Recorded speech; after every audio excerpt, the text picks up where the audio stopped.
বর্তমান পৃথিবীর নিকৃষ্ট মানব সন্তান ভারতের প্রধানমন্ত্রী মানুষ না, এটা একটি শয়তান। পৃথিবীর ইতিহাসকে কলঙ্কিত করেছে। আজ পর্যন্ত পৃথিবীতে কোথাও মসজিদ ভাঙা হয়েছে এর কোন ইতিহাস নয়। আর ভারতের বেয়াদব সরকার দিল্লিতে, মিরাটে, কলকাতায়, বোম্বে, মাদ্রাস, গোটা ভারতে সাম্প্রদায়িক দাঙ্গা দিয়ে ডুবিয়ে ফেলেছে। মুসলমানেরা আজকে তার সেখানে এতিম অবস্থায় পড়ে আছে। একটা সরকার এই দৃশ্য দেখতে পারে? মানুষের কোনো মর্যাদা তোমার কাছে নাই।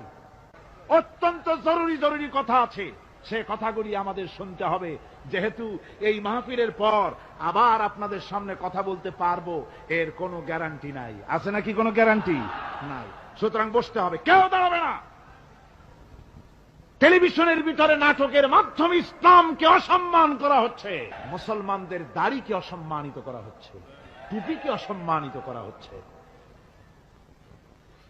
তারপরে সিনেমার ভিতরে, গানের মধ্যে ইসলামকে অপমানিত করা হচ্ছে, যার কারণে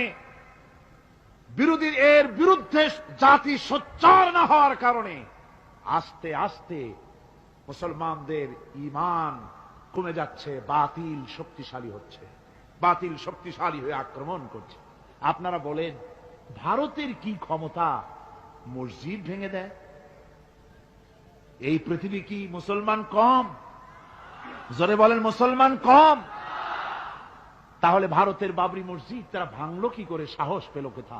সাহস পেয়েছে আমরা আমাদের ঐক্য বিনষ্ট করেছি, আমাদের ঐক্য ভেঙে ফেলেছি। আমরা একজন আর একজনকে গালি দেই, মুসলমান না বলে গালি দেওয়া হয়। পরস্পরের মহব্বত নাই, স্বীকৃতি নাই, শ্রদ্ধা নাই, ঐক্যবদ্ধভাবে আমরা নাই। আমরা আমাদের চরিত্র নাই, চরিত্র নষ্ট করেছি। ফলে তারা বুঝতে পেরেছে এই মুসলমান সেই মুসলমান নয় যারা জীবনের চাইতে মৃত্যুকে বেশি ভালোবাসত, যাদের চরিত্র ছিল উন্নত। এরা সেই জাতিরা, এরা মিথ্যা কথা বলে, এরা জুয়া খেলে, এরা মদ খায়, এরা জেনা করে, এরা বদমাশি করে। এদের সেই চরিত্র নাই যেই চরিত্রের বলে আমাদের অপকর্মের মোকাবেলা করতে পারে। এই বিশ্বাস নিয়ে তারা তা বাবরি মসজিদের উপরে হামলা করেছে। বাবরি মসজিদ ভাঙল। মসজিদের উপরে যখন শাবল মারা হচ্ছিল,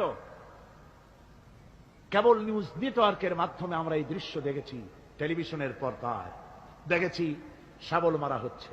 তখন মনে হচ্ছিল শাবল তো মসজিদের উপরে পড়ছে না, শাবল যেন পড়ছে পৃথিবীর 125 কোটি মুসলমানের কলিজার উপরে। ভারত মসজিদ ভেঙে দিল। এরপরে এই মসজিদ ভাঙলো বিজেপি, শিবসেনা সহযোগিতা করল ভারতের প্রধানমন্ত্রী নরপশুরাও।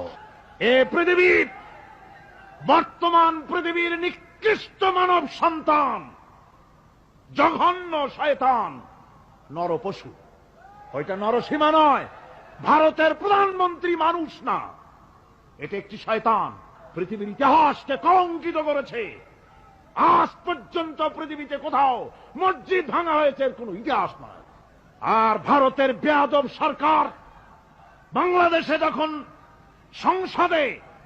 সংসদে ভারতীয় এজেন্টদের প্রতিবাদের মোকাবেলায় যখন ভারতের এই কাজের নিন্দা জানানো হলো, ভারতের বেয়াদব সরকার তখন বলছে বাংলাদেশের গতিবিধির উপরে আমরা কড়া নজর রাখছি। বেটা বেয়াদব, বাংলাদেশ কি তোমার ভুটান না সিকিম? বাংলাদেশের উপরে কড়া নজর রাখার অধিকার তোমার নাই। এই পৃথিবীতে বাংলাদেশের সবচাইতে বড় দুশ্মন ভারত। সবচাইতে বড় দুশ্মন কে? আমার মুসলমান ভাইয়েরা, ভারতের জনগণের সাথে আমাদের কোনো বিদ্বেষ নাই, ভারতের জনগণের সাথে আমাদের কোনো শত্রুতা নাই, ঠিক কিনা? আমাদের দুশ্মনী নরপশুর সাথে। তুমি একটা সরকার, তোমার হাতে রয়েছে সেনাবাহিনী, তোমার সাথে বিএসএফ, তোমার হাতে ল্যান্ড ফোর্স, এয়ার ফোর্স, সব বাহিনী তোমার হাতে।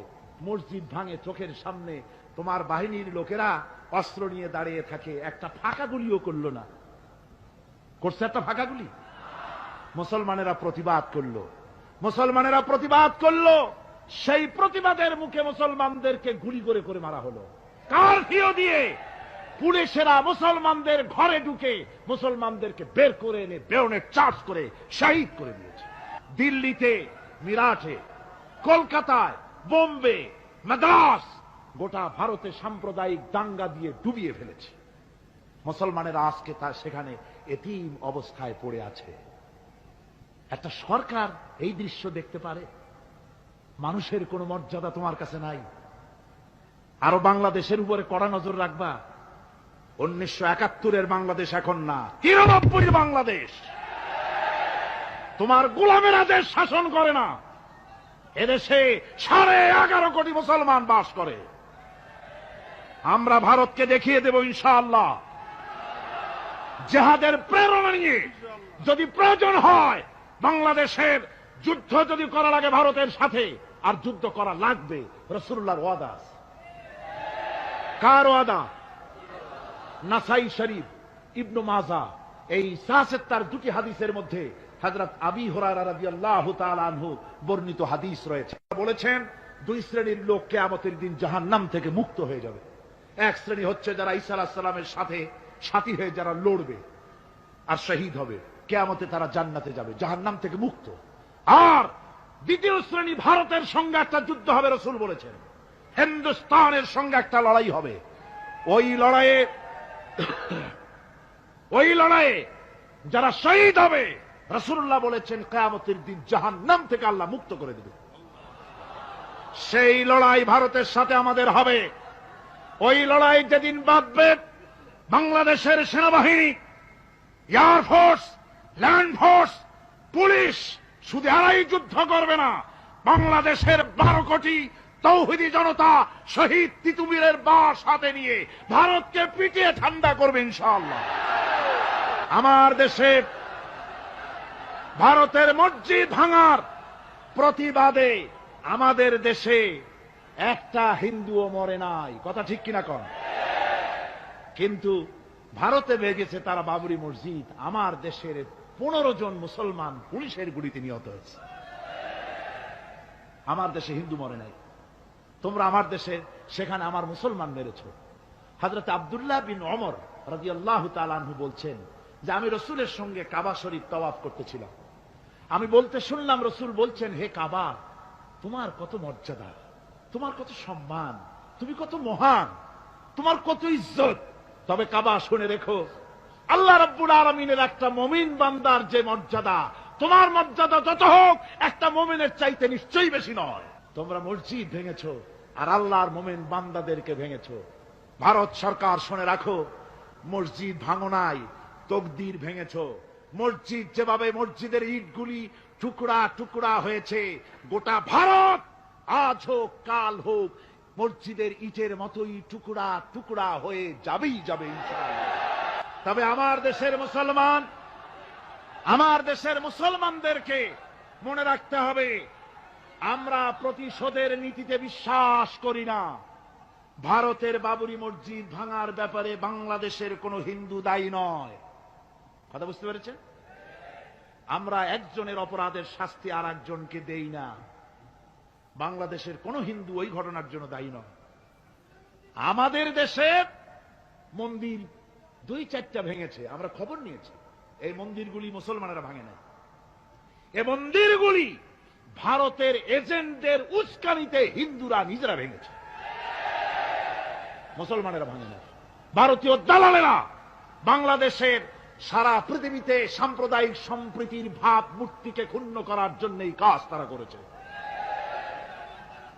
নরসিংদীতে, আর মিয়া থামো না, নরসিংদীতে সেখানে দেখা গেছে গভীর রাত্রে কাপড়ের দোকানদার হিন্দু ঘরের সমস্ত কাপড় চোপড় সরাইয়া নিজের দোকানে আগুন দিতে গিয়েছে, পুলিশ তখন তারে ধরেছে। ভারতের 5-8 গোলামেরা হিন্দুদের দিয়ে এই কাজগুলি করাইছে। কোন মুসলমান মন্দির ভাঙে নাই। বাংলাদেশ গোটা বিশ্বের বুকে সাম্প্রদায়িক সম্প্রীতির সহস্র বছরের উজ্জ্বল দৃষ্টান্ত। আলহামদুলিল্লাহ পড়ে। তার কারণ হচ্ছে আল্লাহর নবী বলেছেন সংখ্যালঘুরা সংখ্যালঘু মুসলিম এলাকায়, সংখ্যাগরিষ্ঠ মুসলিম এলাকায় সংখ্যালঘু অমুসলিম যারা, তারা হতেছে পবিত্র আমানত। ওই আমানতের কেউ যদি খেয়ানত করে, অর্থাৎ অমুসলিমদের পরে যদি কেউ অত্যাচার করে, তাহলে আমি নবী মুহাম্মদুর রাসূলুল্লাহ সাল্লাল্লাহু আলাইহি ওয়াসাল্লাম কিয়ামতের দিন আল্লাহর দরবারে মুসলমানদের বিরুদ্ধে মামলা দায়ের করব। এই জন্য আমরা সবচাইতে পরধর্ম সহিষ্ণু জাত।